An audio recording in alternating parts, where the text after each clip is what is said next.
everyone, welcome back to the channel. I am Mad Capper. This is another video on Raid Shadow Legends and challenge accepted. But before we get into the challenge, first I got a few public service announcements. Number one, I apologize. I know it's been a couple weeks since I've done a video. It's very busy time for me in my real job, main job, the job that pays the bills, whatever you want to call it. I'd love for this to be the real job. That didn't happen. I'm only slightly bitter about it. But because I have a lot of work there, unfortunately that takes precedence because that's what pays the bills. But it took longer than I thought. In fact, it's 8 o'clock in the morning, and I'm recording this to try to get something out to you guys. So I apologize. We're back. We're gonna give her a run here in September. Number two, I do have a lot of I built them, so you don't have to that I need to get done. I have a lot of champions in the queue. I want to try to get those done this week, so I'll probably knock out as many of those as I can. But again, I'm still in the busy time. In fact, I got to be in about an hour. I got to leave to head for today's visits. But thankfully, I'm not on the road the whole week, so I'm out every day. My boss is out tomorrow, so I will have a lot of stuff that I need to get done this week. But hopefully, I'll get some opportunities in the evenings to do videos for you and edit them and get them out there. As best I can.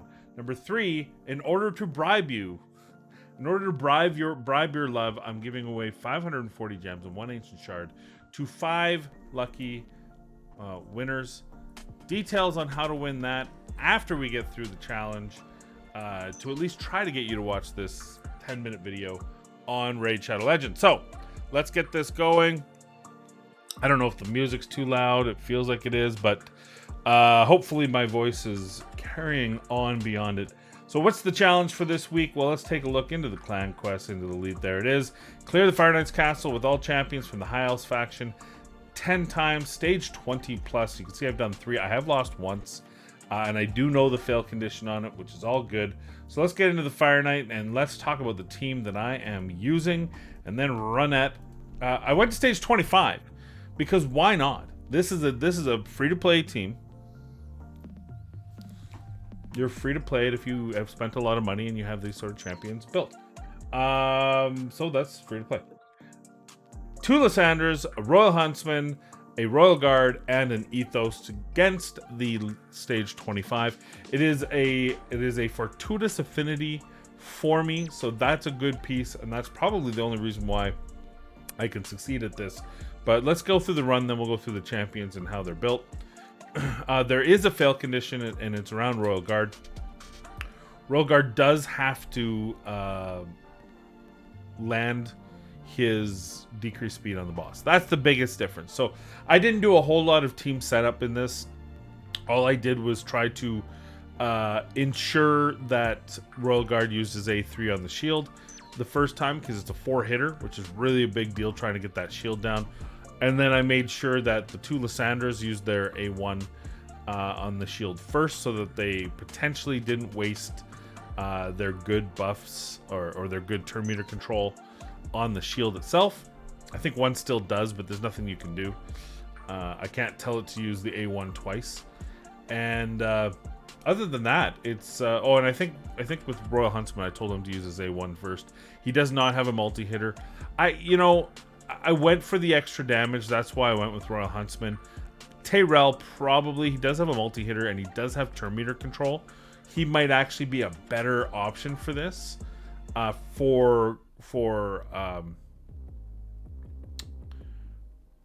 Just for not he's got a multi-hitter, he's got the turn meter control, so it's probably more reliable. But we want the more damage to make this go a little quicker. There we go. That's pretty good. That's actually a pretty good start here. We've got the turn meter down. Now there is still a fail condition here, and it's on Royal Guard. Royal Guard has to land the decreased speed when that ability comes around in the next shot here. If he does not, even with 2 Lysandras, it's very difficult to keep up. So there's the decreased speed. We're good now. We're fine. But it is amazing how important that decreased speed is on defeating the Fire Knight. You can get into a lot of hot water if you don't have that decreased speed up. That was the one fail we've had so far, but looks like we're pretty good here. Once you get that decreased speed, it's pretty easy to keep up with that. And the same goes for normal comps that use Allure. But the thing to me that's actually probably the most impressive, and this is probably the slowest run I've had, that's not a bad time for Fire Knight 25. My best is 107. My normal's around 120 to 130. So this is about a minute more or less, give or take, 40 seconds to a minute more using a single faction. I'll take it. I won't take that ugly piece of gear. So there we go. How's the team built? Let's go take a look. New tournament position. Well, thanks for telling me and blocking. There we go. Okay, let's take a look at the team now. I have my ethos in Savage and Cruel gear. Everyone else is just in normal whatever to get the stats gear.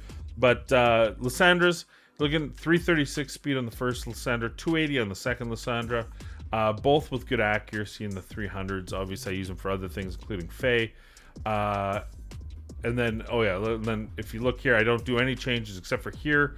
I just tell them to use their A1 at the beginning again to try to save these abilities for when the shield is open. Royal Huntsman, same thing. We just want to do that. He has got the decreased defense on an AoE. He's also a pretty hard hitter, and this hits for a ton. So that's why I chose him over Tyrell. Tyrell would probably be more consistent because he does have a turn meter control piece, and he does have a multi-hit A1, which is just makes things a little bit better that way. But I think the Royal Huntsman is just going to do more damage, so we went with him to try to make it quicker. Ethos, obviously, I just want him to prioritize Outburst. He loves using Extinguishing Fire on the weirdest scenarios, so that was just taking that out of it. But again, nothing else there. And then Royal Guard, we do stop him from using Hamstring on round 2, so that it is definitely available for round 3 when we use it first. As far as the numbers you see here, 252 crit damage at 209 speed, and then Ethos 6908 attack and 255 crit damage, 221 speed, 226 speed, 219 crit damage, 247.66. Royal Hunt. If I wanted this to be even quicker, probably Royal Huntsman. I would really gear him up. He's just in Faction Wars gear right now. And then the two Lysandras were just about turn meter control, so 280 speed. I already went through those. So there's the team. There it is. Challenge accepted. Challenge conquered. Challenge succeeded. And another one down. Another one bites the dust. Okay, so now the reason why you made it this far in the video is probably you're like, shut up, Rob. Madcap, or whatever you want to call me. Hey, you. Hey, guy. How do I get the 540 gems and the ancient shard? Well, let me tell you, 5 lucky winners who leave a comment down below will win. The comment I want to know is, what do you think is the hardest dungeon faction combination? What dungeon would be the hardest with a specific faction? Level 20 or 25 if you want, but obviously to level 20, minimum level 20. What do you think would be the hardest to do? What faction would have the most trouble against what dungeon? Let me know in the comments down below what you think. But you also have to add this code here. It's under info. People cannot hack based on this thing. This is just so that they can automatically give you the gems on your account. The gems will be on your account by mid-month. I think it's a little bit before that, but I just don't want to give you any, just to have the expectation. It'll pop up with a little window that says, here's 540 gems and an ancient shard. So don't get panicky. If you don't see it right away, it's one person at head office that does it, and she does them in batches. So you get them twice a month. She does it, and I think it's the 10th or the 15th. So just wait, don't be patient. But we're gonna pick these on Friday. Today's Monday. Give you guys a chance to put comments down, and then on Friday, I'll pick the winner. So again, what dungeon / faction do you think would be the hardest to complete for these challenges, and your together on a post? I'll use a random picker on Friday. If your comment wins and I don't have your code in the post, I'm not chasing you down. I'm moving on to the next one. 5 lucky winners will win 540 gems and 1 ancient. So thank you for watching the video. Thank you for making it throughout. It's a short one, so I mean, thank you. You're here for the gems. Watch it for 9 minutes. Also, for those of you who haven't, please like and subscribe. That does help me out more than you know, and about 75% of you that watch these videos are not subscribed. I'd like to get that down to around 50-50. That would be an amazing one. Also, you know, if you are from a country other than the United States or Canada or UK, I think that's my top 3. I'd love to hear from you, because we want to up the. I don't even know why. I don't think that matters to the algorithm, but I just thought I'd pick another random stat to hit up. All right, thank you all. Be kind, be safe, and we'll see you in the next video.